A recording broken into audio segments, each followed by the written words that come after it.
Bueno, y seguido, y ya para poder ir cerrando un poco esta etapa, vamos a hablar de la sustentabilidad, donde existen diferentes enfoques para definir la sustentabilidad, pero la definición más aceptada por la Comisión Mundial de Medio Ambiente, que se formuló en 1987 en el informe de Brundtland, es, eh, es la que sigue. Dice: el desarrollo sustentable hace referencia a la capacidad que haya desarrollado el sistema humano para satisfacer las necesidades de las generaciones actuales sin comprometer los recursos y oportunidades para el crecimiento y desarrollo de las generaciones futuras. Entonces,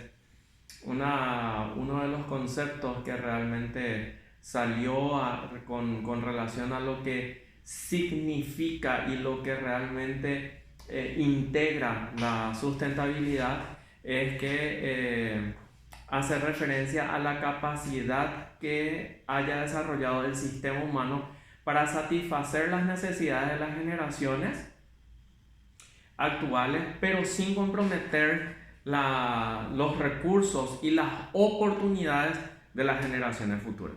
Es decir, hoy puedo necesitar una madera, hoy puedo necesitar hacer fuego con leña y puedo derribar un árbol de tallud o un árbol importante en el patio de mi casa, pero yo tengo que saber de que futuramente yo voy a seguir necesitando de ese recurso.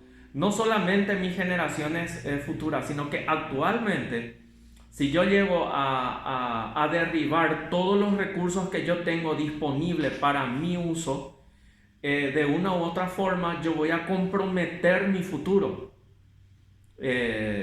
Es una rueda en la que nosotros no podemos escapar y tenemos que tomar con responsabilidad lo que está relacionado a la sustentabilidad. Y es allí donde Piaget propuso sistemas de cobro por compensación por daños causados, ¿verdad? O sea, en la medida que uno va desgastando ciertos recursos, ¿verdad? En este caso, en el material ustedes van a ver un ejemplo que dice que en la medida que cualquier cultivo desgasta las facultades productivas del suelo, el valor del ingreso será menor al valor del producto neto agregado en una magnitud igual al costo de reponer aquellos ingredientes químicos que se han sustraído. Es decir, si yo llego a hacer un estudio de suelo, de cómo está mi suelo antes del proceso de cultivo, y hago un estudio de suelo posterior a ese proceso de cultivo y veo de que mi tierra se ha desgastado, ya sea en nitrógeno, fósforo, hierro o el famoso compuesto NPK, ¿verdad? Que es uno de los compuestos básicos dentro del proceso productivo. Si es que yo veo que como resultado tengo el desgaste de esos minerales, yo tengo que ver para poder compensar nuevamente esos minerales en el suelo. Como en el material pasado estábamos hablando y estábamos haciendo referencia de un sector productivo donde fui a visitar. Bueno, es este el mecanismo que se utiliza. O sea, antes de cada cultivo, ellos hacen un estudio, ¿verdad?, intensivo del suelo en diferentes puntos estratégicos, y después del cultivo vuelven a hacerlo y vuelven a reponer el material orgánico que es necesario para que la tierra se mantenga sustentable y pueda realmente cumplirse el proceso de sustentabilidad, donde dice de que no vamos a comprometer, ¿sí?, los recursos para las generaciones futuras. O sea, el hecho de que hoy yo obtenga un nivel de productividad Y si yo llego a aplicar el proceso de sustentabilidad, me asegura de que yo mañana voy a volver a tener ese proceso nuevamente productivo o incluso mayor, ¿verdad? Porque las tendencias actuales no solamente es de poder generar procesos productivos sustentables, sino de que procesos productivos sustentables que te den el doble de rendimiento, ¿sí? Entonces la tecnología ha avanzado de tal manera que puede ser aplicable a simple vista la sustentabilidad. Lo mismo pasa de repente no yendo al campo y a las grandes producciones, pero sí podemos ir, por ejemplo, en las ciudades con los frigoríficos o podemos ir en los lugares de qué sé yo, de faena, ¿verdad? En los frigoríficos, por ejemplo, hay algunos que realmente han aplicado procesos de reconversión del uso del agua, el aprovechamiento del recurso biológico, por ejemplo, para la transformación en materia orgánica útil para la comercialización. Es decir, dentro de toda la cadena económica, yo creo de que actualmente es casi un error no entrar dentro de esta economía circular, que es la de aprovechamiento total de los recursos que uno posee. Entonces es ahí donde entra Ronald Kass, que habla por su parte, dice de que lo importante no es cobrar compensaciones por los daños ambientales ocasionados, sino determinar si dichas compensaciones son mayores o menores que el producto que deja de generar el contaminador como consecuencia del cobro del impuesto. Es decir, así como estábamos haciendo referencia de los frigoríficos, ¿verdad? O de las mataderías comúnmente llamadas también, que son otras áreas, no solamente frigoríficas, ¿verdad? Las multas que se aplican por el uso inadecuado de los recursos o por la contaminación que genera la actividad productiva en sí, hace de que en vez de generar procesos de multa, se generen procesos compensatorios, ¿verdad? Que dice menores que el producto que deja de generar. O sea, si yo puedo realmente invertir por mi empresa para poder generar nuevos procesos productivos que sean amigables con el ambiente, y eso me permite a principio tener nuevas ganancias, entonces obviamente estamos generando procesos de desarrollo sustentables y que estén también equiparados con el proceso de la cadena productiva, ¿verdad? Bueno, y justamente Kass nuevamente menciona acerca del contaminar es hacer uso de un factor de producción. Por ello, el contaminador está en condiciones de recibir un pago equivalente al costo de suspender el uso de uno de esos factores, ¿verdad? ¿Qué es lo que él propone en Brundtland? Es justamente poder hacer de que si yo dejo esta actividad que es muy contaminante, entonces debo recibir una compensación a raíz de eso. Bueno, en realidad no estoy en un acuerdo total, ¿verdad? Pero sí estoy de acuerdo que a partir de esto sale una teoría de que el país que contamina menos recibe una compensación por contaminar menos de los países que realmente contaminan más. Entonces es importante esta acotación, ¿verdad? Y ahí viene toda una revolución ambiental en la economía, donde el desarrollo sostenible es un fenómeno esencial del cambio paradigmático que hace emerger con rotundidad elementos científicos extraordinarios para evolucionar las teorías de desarrollo y la economía, la economía, digámosle, clásica, ¿sí?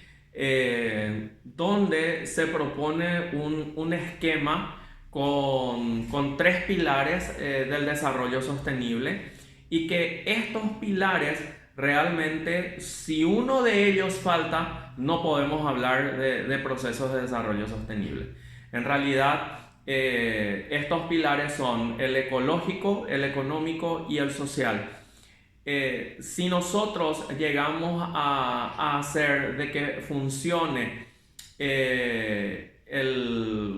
los pilares, y de que los proyectos de desarrollo puedan tener estas tres bases como fundamento del proceso de desarrollo, obviamente se va a lograr que lo social y lo ecológico sea ecológicamente soportable. En lo económico va a ser ecológicamente viable, y justamente entre lo económico y lo social va a ser de que sea equitativo. Entonces, cuando se conjuga todos estos tres pilares, nosotros podemos decir, ok, estamos haciendo un proceso de desarrollo sustentable, ¿sí? Cuando solamente pienso en la sociedad y en la economía, y no pienso en los recursos naturales que van a interferir dentro del proceso, pero yo no los estoy teniendo en cuenta, entonces no estamos hablando de un proceso de desarrollo sustentable. Y en algún punto, y por experiencia lo digo, en algún punto del proyecto o del proceso de desarrollo vas a ver de que te falta un componente importante.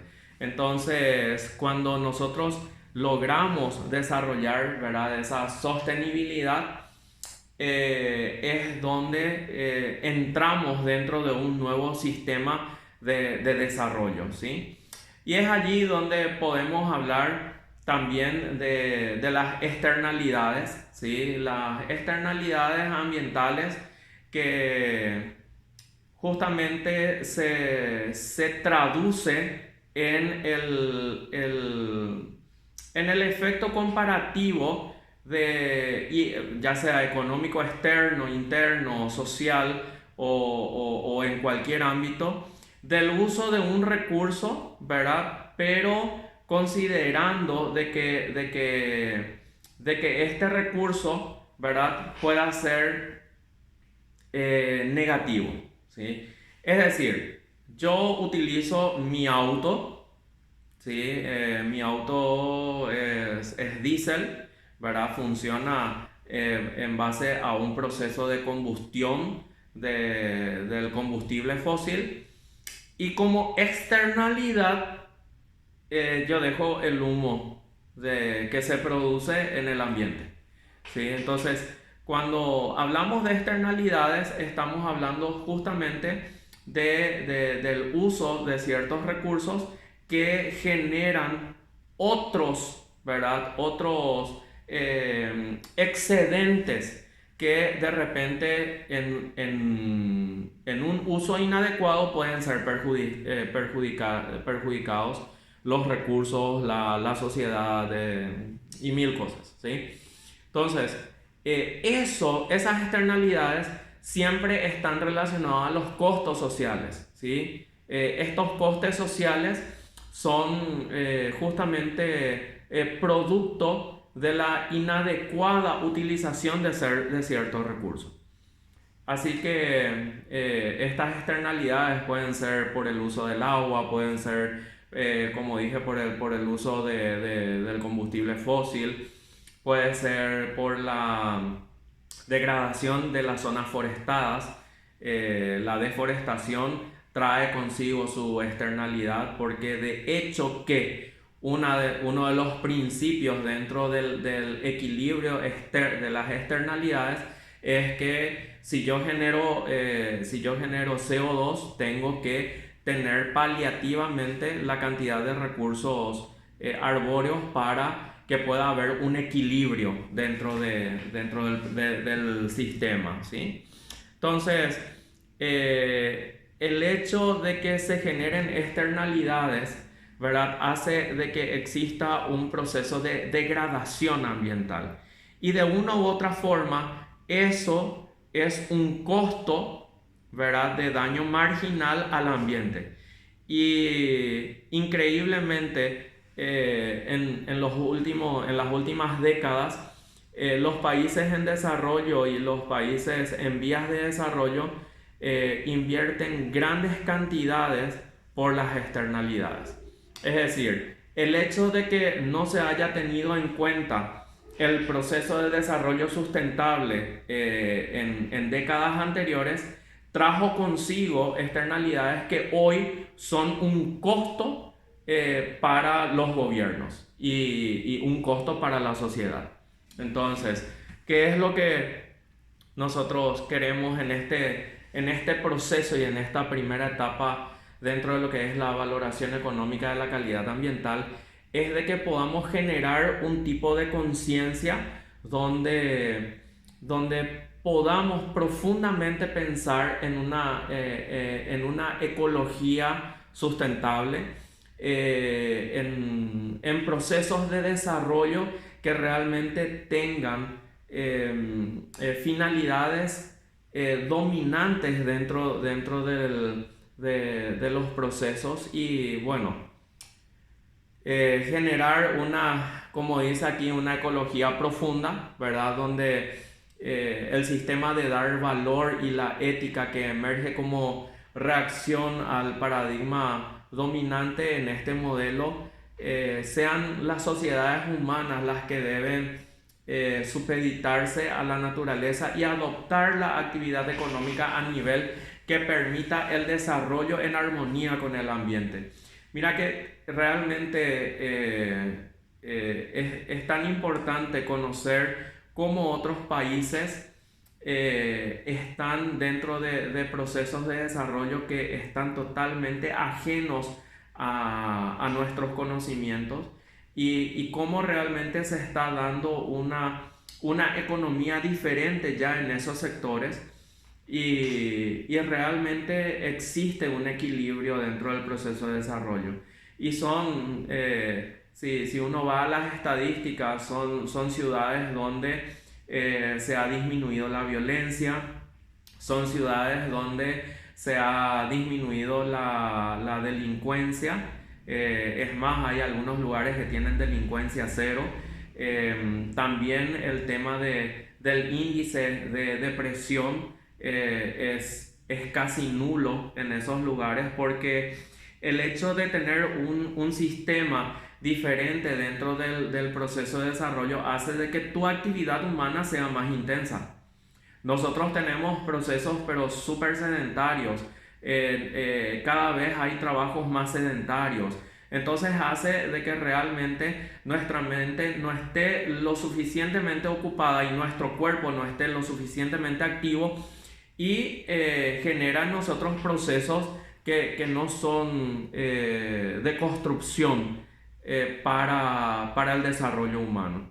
Entonces, fijarnos en esos modelos, yo creo de que va a hacer de que tengamos una mente un poco más amplia para poder traer justamente modelos de desarrollo aplicables a Paraguay y a la ingeniería. Y bueno, muchísimas gracias. Nosotros con esto dimos una pincelada general de esta primera etapa. Entonces nos vemos en la siguiente etapa. Gracias.